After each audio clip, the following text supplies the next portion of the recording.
नमस्कार महिला भगिनींनो, जर आपल्याला मुख्यमंत्री माझी लाडकी बहीण योजनेचा लाभ घ्यायचा असेल, अर्ज करायचा असेल, तर त्यासाठी नेमकं पोर्टल सुरू होणार की नाही आणि आपल्याला अर्ज करता येणार की नाही, ते याची संपूर्ण माहिती आपण या व्हिडिओमध्ये बघणार आहोत. त्यामुळे हा व्हिडिओ आपल्यासाठी अतिशय महत्त्वाचा आहे. तो पूर्ण बघा, तरच आपल्याला कळेल की आता आपल्याला अर्ज कधी करता येईल. तर महिला भगिनींनो, व्हिडिओला सुरू करण्यापूर्वी नेहमीप्रमाणे एक विनंती करेल, जर आपण या चॅनलवर नवीन असाल तर चॅनलला सबस्क्राईब करा, व्हिडिओला लाईक करा आणि हा व्हिडिओ जास्तीत जास्त महिलांपर्यंत शेअर करा. तर वेळ न घालवता व्हिडिओ सुरू करूया आणि बघूया ती बातमी. मुख्यमंत्री माझी लाडकी बहीण योजनेचं पोर्टल गेल्या काही महिन्यापासून बंद आहे. त्यामुळे नव्यानं पात्र असणाऱ्या महिला लाभापासून वंचित आहेत.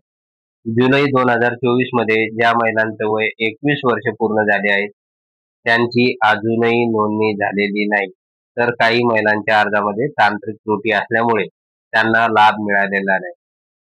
तर बघा महिला भगिनींनो, अनेक महिला भगिनी अशा आहेत की त्या या योजनेसाठी अर्ज करू इच्छित आहेत, परंतु अजूनपर्यंत हे पोर्टल सुरू झालेलं नाही. आणि त्या सगळ्या महिला भगिनी वाट बघत आहेत की हे पोर्टल आता कधी सुरू होणार आहे आणि आम्हाला या योजनेसाठी अर्ज कधी करता येईल. त्यानंतर लाडक्या बहिणींनो, पुढे बघा, दुसरीकडे या योजनेचा जून महिन्याचा 11वा हप्ता लाभार्थ्यांच्या खात्यात जमा झाला आहे.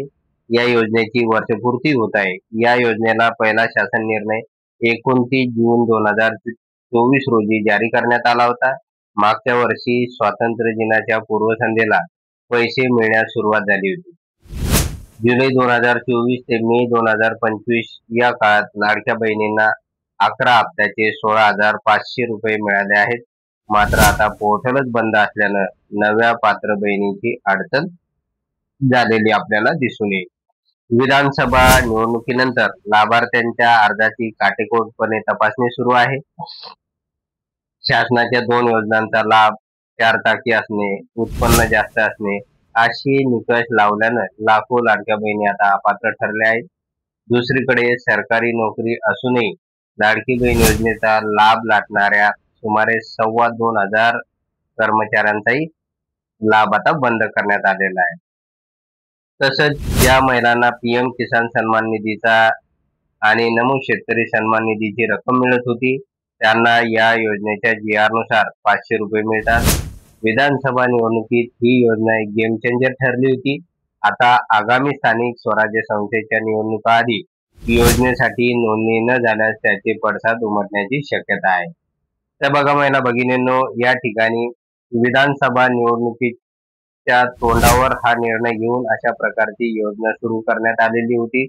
आणि आता येणाऱ्या ज्या काही स्थानिक स्वराज्य संस्थेच्या निवडणुका आहे, म्हणजे जिल्हा परिषद असेल, महानगरपालिका असेल, ग्रामपंचायत, तर या निवडणुकीच्या पार्श्वभूमीवर पुन्हा एकदा मुख्यमंत्री माझी लाडकी बहीण योजनेचं पोर्टल सुरू केलं जाऊ शकते आणि नवीन महिलांना या योजनेसाठी अर्ज करण्याची संधी दिली जाऊ शकते. तर अशा प्रकारची एक महत्त्वाची अपडेट आता मुख्यमंत्री माझी लाडकी बहीण योजनेसंदर्भात आलेली आहे. त्यानंतर ज्यावेळेस हे पोर्टल सुरू होईल, त्याची सगळ्यात अगोदर माहिती आपण आपल्या चॅनलवर देणार आहोत. त्यामुळे जर आपणास हा व्हिडिओ आवडला असेल तर व्हिडिओला लाईक करा, चॅनलला सबस्क्राईब करा आणि हा व्हिडिओ जास्तीत जास्त लाभार्थ्यांपर्यंत शेअर करा. धन्यवाद.